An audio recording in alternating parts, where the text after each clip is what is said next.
What's going on, crew? Acquisition Clue here as always, where I just recorded this video in full and did not have any audio. So this is a redo, and I'm hoping I can explain it even half as eloquently as I had already explained it. But nonetheless, let's get into it. If you want to know how to tell a seller to take an offer and run, and that offer is not your offer, stick around for this quick example. Now, long story short, we had a seller lead come in about 2 months ago, and basically this was a teardown property in South Carolina. Now I have the property up right now on the screen.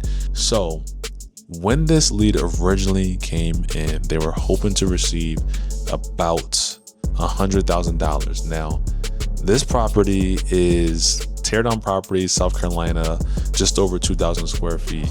And I explained to them, when you're asking for this much money, especially when the land value is really closer to about 60,000, it doesn't make any sense at all asking for 100,000 when the land value is already at 60,000. Now, you guys have probably heard me say this a few times already, but typically what we like to do in these teardown situations is keep it very black and white and tell them, hey, structure is still there, so this is going to have to be basically the land value minus the demolition cost, which is allowing us some room for demo and to have some room so that obviously you guys can sell this to a builder by working in a little bit of profit there. So what happened was they really weren't too receptive to that information and believed that they can get 100,000. So we agreed to disagree because we personally don't believe in. I actually just saw a video earlier today where someone said something about just locking up deals. We don't believe in just locking up deals because you want to protect your brand, you want to protect your purpose, and you want to respect your lead's time, and you want to bring them as much value as possible. And locking them up under contract just for the sake of it is not cool. And I didn't share this in the last video when the audio cut out, but we had another lead in Colorado who we've been speaking to who wanted 200,000, and the numbers do not work at 200,000. Then they barely work at 100,000, but we were going to be able to get them 100,000, which would allow us to still be profitable. And they, once again, weren't having it. They were calling around to other companies and trying to get as many other offers as possible. And lo and behold, someone locked up the deal for $200,000, which is double what works, and then reached out to us seeing if we wanted to be a buyer. And we said, hey, how did you guys even get this property under contract? Because they were asking for way too much. Like, what did you guys lock it up for? And they said 200,000. And we said, well, those numbers don't work. And we know that because we spoke to the homeowners before. So what's your plan? And they literally said to us, basically something to the extent of they don't know. They're just trying to figure it out. So they basically gave them what they asked for just to lock it up. I personally know because I spoke to these sellers, they're going through a lot, and that wasn't cool. Now, granted, he says that the zoning is different and you can build a multifamily on the property, which may be all true if this isn't a clear lot. Like, this is a finance property and there was a lot of cleanup. So you have to think like maybe a builder or investor doesn't want to take on all of that risk, right? Maybe just focusing on the actual comps in the area and what's selling in the area and what's already in the area is the best way to go about business. Nonetheless, this property here, and why I'm sharing my screen with you, is because the lead in South Carolina, I was doing some research actually earlier today, which is the 27th, was doing some research and just looking back at old leads to see who sold, who didn't sell, who can I contact again. And I noticed that the property was listed on market for 80,000 and they had asked us for 100,000. When we had originally spoke, they said, thank you for the offer, it's too low. We have a contractor who is interested in our property at like 60,000. We're just going to go with them.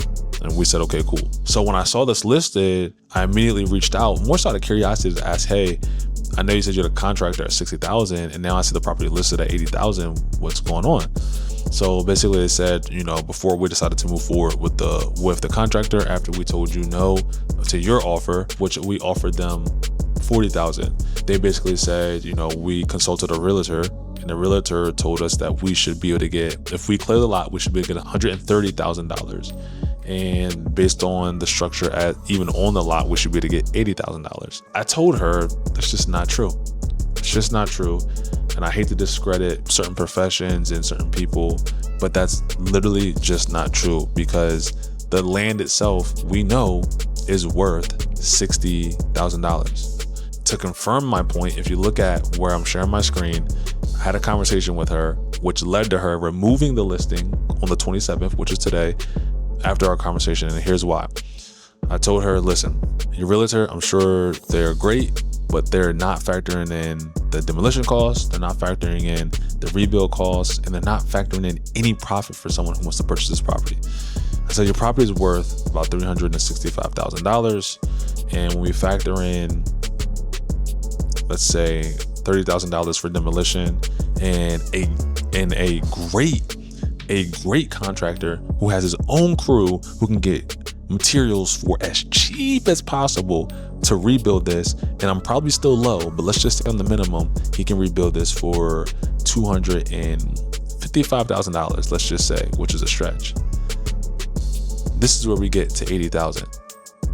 But now that we're at this 80,000, you're basically assuming no type of profit or for the investor or buyer, or room for error for things that may pop up during the rebuild and during the tear down, right? So although you're close, this offer doesn't make sense.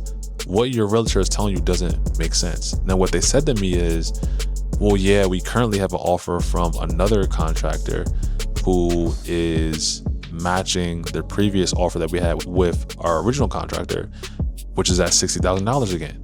And I literally told them, I said, you need to take that offer and you need to run, because this isn't us making any money. I'm trying to consult and advise them to take the offer they have and run, because the longer they wait, contractors and buyers, they back out. If they're giving you a great offer, he's offering you a fair offer because maybe he has his own resources, maybe he can do the demolition for free, maybe he can build for cheap.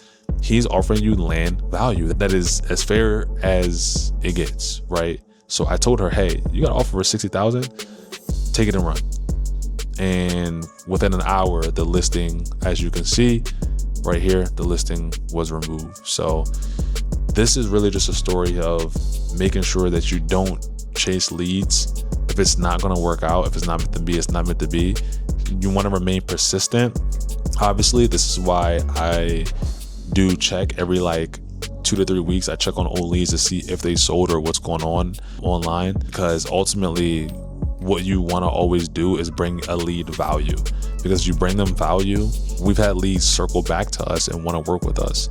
And in this case, even if she doesn't circle back, obviously I told her to take the other offer, maybe she'll refer to someone to us, right? Like when you lead with value and you don't chase offers, that's literally the best thing that you can do for your brand, for your business, for building longevity within this industry and within this niche. So nonetheless, hopefully you enjoyed this story and this example.